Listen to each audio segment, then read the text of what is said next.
There were a lot of twists and turns in that game. I mean, that was scrappy as could be. Yeah, I think I can't help but get the feeling that Stardust, for a while, said, okay, I've got my robo up, therefore I'm safe. He saw the DT, saw that he had an observer out and thought, okay, I'm all right now. But then he spent so long.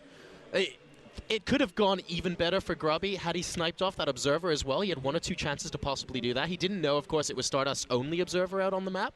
But let's talk about that final engagement, because when Grubby came in with that army, I think it's safe to say it was quite one-sided, actually, at the end there. What actually went wrong? Well, you know, he did, sure, he sniped some things, but I feel like it just goes down to the fact that Stardust was spending on getting his economy up, and Grubby spent a lot longer on making that attack. If Stardust had, you know, reacted perfectly, like maybe made some walls to minimize that Zealot amount, instead of focusing on getting things like Charge and a Nexus up, Grubby's attack would not have worked out. It absolutely would not have. His ranged units were small in number. He had some an Immortal, 3 Sentries, and 2 Archons were his ranged units. So.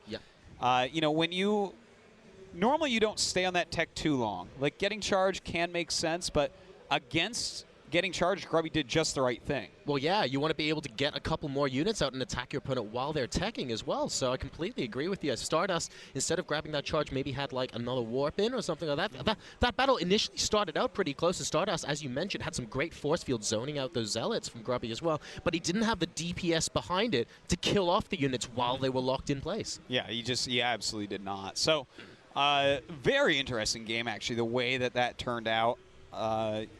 Wow, I thought for sure Grubby would lose that when I saw the 2 builds in his reaction, but Stardust kind of overextending some with those Stalkers in the beginning. Yeah. Just a down and dirty game, no question about it. Definitely, and it's just a really, really cool game there, guys. So we have Grubby leading this series 2-1 at the moment. You are watching the Intel Extreme Masters live from Singapore, brought to you, by the way, in glorious free high definition, thanks to Patriot Memory. Indeed. Well, our next map gonna be Entombed Valley. Still waiting for Grubby to get in this game. He likes to rewatch replays afterwards all the time. And there's a lot to watch in that game, man. Yeah, it was wild. I don't think that he can even. I feel like it's weird because he's played a lot in Korea, and like as of when did I start traveling? Let's see, about 2 weeks ago or so. 4-gate DT was unbelievably popular in the metagame. So with him practicing there so much, I'm surprised he didn't have like a better solution to how to deal with that. You know, that like, of course you're going to lose your Nexus to that, and they can come up the ramp if he doesn't lose all those units. You know, he just has way too much damage for you having that robo opening. So yeah, it was kind of weird, I felt. I mean, that said, just to be devil's advocate here, Artosis, Grubby zoned out and killed like 2 or 3 units early on in that engagement. That's true. That made Stardust rethink his engagement. And really, until he got that absolute money force field off on the base of Grubby's ramp that actually screwed things up royally for Grubby at that point, I thought Grubby was doing quite well. Yeah, you know, he definitely did, but I feel like so much is hinged on killing those 4 units off. That's true, actually. Had he not done that. If that hadn't happened, then I feel like the 4-gate literally just breaks the ramp and kills him. He just has the wrong units. So anyways, enough talk, enough cheer-chat about that. This countdown is beginning, and I'm getting kind of excited, guys, while we wait for the game to load. We have a little contest going on down here at the Intel Extreme Masters. Send us a photo of how you like to watch the stream. You know, I don't know, are you sitting in your bathtub watching on an iPad? Are you sitting in your living room watching on the big screen? Is your kitten watching it with you with a laptop on the toilet? Take a picture and show us. And you could win an Intel SSD or Patriot RAM. And to find out exactly how to show us that stuff, go to intelextrememasters.com and check that out. That's right. We have a total of 5 sticks of Patriot memory, by the way, guys. 16 gigabyte kits. That's so sick, man. Those things are worth over $100. And an Intel SSD. So do check that out at intelextrememasters.com as we get into game number 2 here, ladies and gentlemen. Spawning in the bottom left-hand position of the map as the red Protoss, we have Stardust Light, who's going to be going up against the man who has a pylon in his base. it is Grubby in the top right, in the blue.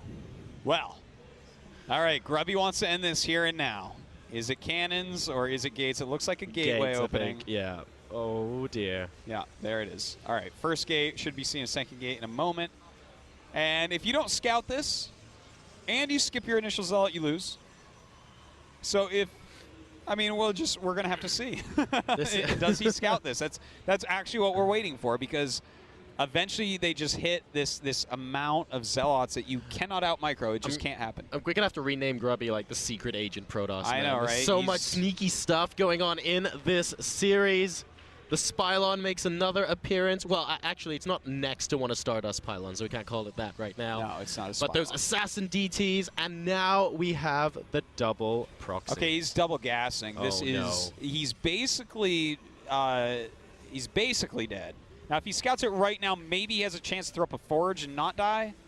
Oh, he's going down to the Oh, God, low he's scouting the wrong areas for proxies. He has the right idea, but he's just in the wrong place. Really unfortunate here. So now he's convinced that there's no proxy because he went down to the natural, but it's actually inside his main, the cybernetics core going down, but we have 2 more zealots being chrono boosted out, and Grubby's going to be hitting this with the force of insert something you can't stop here.